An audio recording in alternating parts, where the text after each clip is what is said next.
How did the context of Muhammad's life shape the rise of Islam?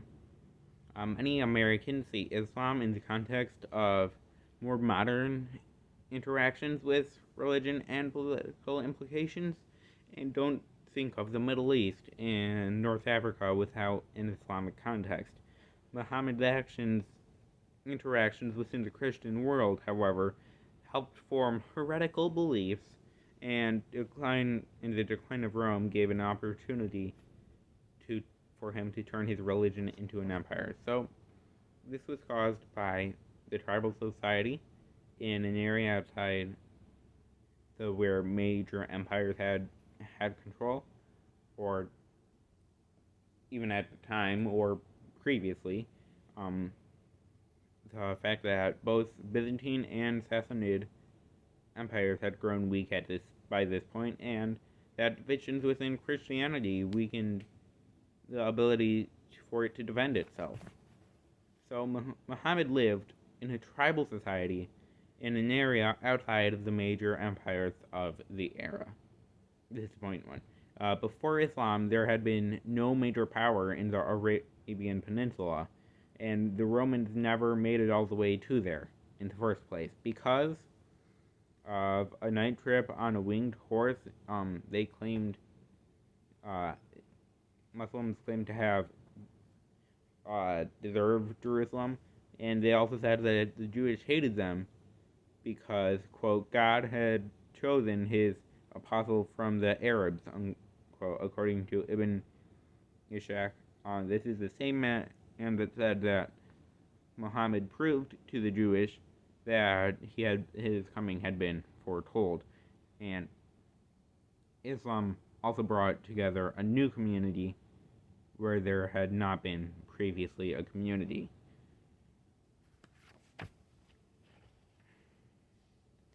Second, Islam developed northward from Arabia during the time when both major powers were weak, or both major powers in the area were weak, leading Arab armies to some easy victories.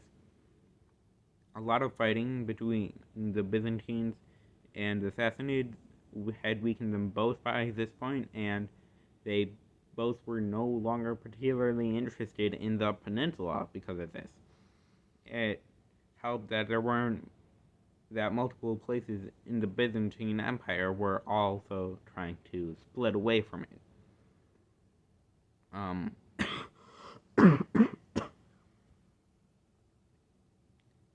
In 510, Muhammad claimed to have been visited by the angel Gabriel while in a cave, and one of the leaders of a rebellion who won in Egypt around the same time. And in 618, there was a long siege on Alexandria. Khosrau, a Persian leader, said, quote, Khosrau, greatest of gods and master of the earth, to Heraclius, his vile and insensitive slave, why do you still refuse to submit? Unquote. Heraclius at the time had been the ruler of the Byzantine Empire. From 602 to 628, the Byzantine and Persians had become very weak both. In the end, the Byzantines had won, but they were very tired of war, and because it had been so long, it opened a way for Islam. And yeah, they were just overall exhausted from the war. By 629, Muhammad had unified many tribes into one big state, and September 1st of 629 was the first battle. No, September of 629 had the first battle of many between the Byzantine and Muslims, many of which were easily won by the Muslims because the Byzantines had just been tired of war now. Third, persistent divisions within Christianity had weakened the ability for it to defend itself. Islam actually began as a heretical Christian sect, and it emerged within a context of widespread regional heresy. The Middle East and North Africa was riddled with heretical movements who were willing to change sides against Christianity when an opportunity presented itself. Quote, Islam was a heresy. That is the essential point to grasp before going any further. It began as a heresy, not as a new religion. It was not a pagan contrast within the church, according to Hilaire Belloc.